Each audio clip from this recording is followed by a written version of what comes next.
So, joining us now for more perspective is Dr. Debbie Goodman. She is a criminologist, a professor, an author, and an expert analyst. Dr. Goodman, as always, I love talking to you. So, we just heard from Alex there. Portland police say there is no reason to believe these six unsolved cases right now are connected. Now, armchair detectives, not so sure. Would it make more sense to say there's no evidence yet to say they're connected? I mean, it's semantics, but does it make a difference in your eyes? Yes, well, as always, good afternoon, Nicole, and certainly a pleasure to join you for the conversation.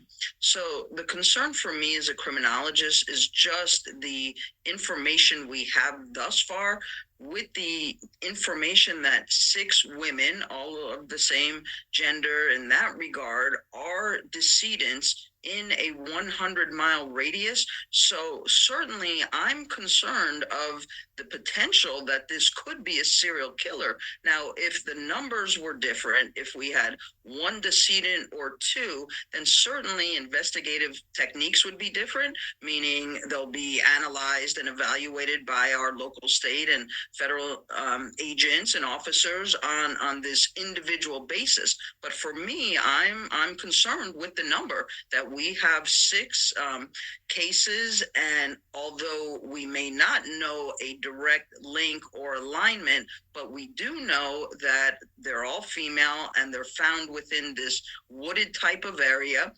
And we can remind the viewers that with serial murder, these are deaths, three, four, or more, over a period of time at different locations. Unlike mass murder, which you and I have discussed with the viewers, where we have three, four, or more decedents at one time, one location. So I think, of course, we have the faith and trust in our investigative experts, but that number for me is very high, and it does align with our category and classification of serial killing. Well, I find it very interesting that you say you have concerns, especially because you're so knowledgeable about this. But I want to look at this from investigators' perspective here. Police saying, that these are online rumors, and they talk about the potential danger of that. Talk to us about the potential danger of what they're calling these online rumors. How can they potentially interfere with investigations?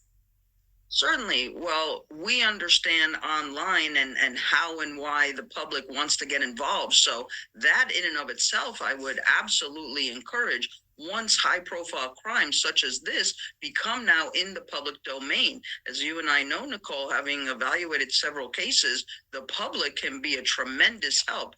But we would want to ensure that there is prudence and that there is careful thought and consideration to just make a blanket statement by anybody to directly classify this. I wouldn't do that either. I'm not going to say this is 100% the work of a serial killer. That would be invalid. But I do share with you that the numbers concern me. We would most certainly, as investigators have already demonstrated, like the public to share information. That's why these tip lines are so important. Anything and everything that anybody who may have been affiliated with any of these six victims would have any type of knowledge, even if they think it might be something minor, moderate, major, it would still be very much encouraged to share that with investigators. So that would be my hope at this moment.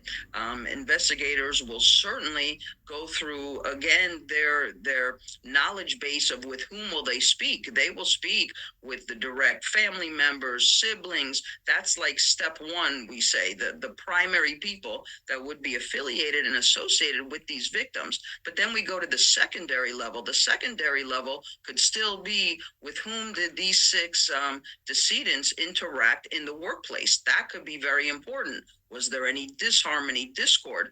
And now here's that tertiary piece, if you will, for all of us, the public domain. Did anybody have knowledge of any type of negative commentary or any interaction that would have been unfavorable that these victims would have had?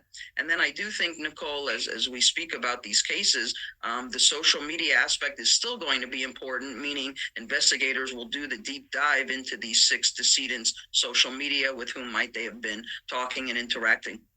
Well, we certainly hope that there will be some answers, that there will be some type of resolution, obviously, for the families here. Dr. Debbie Goodman, as always, thank you.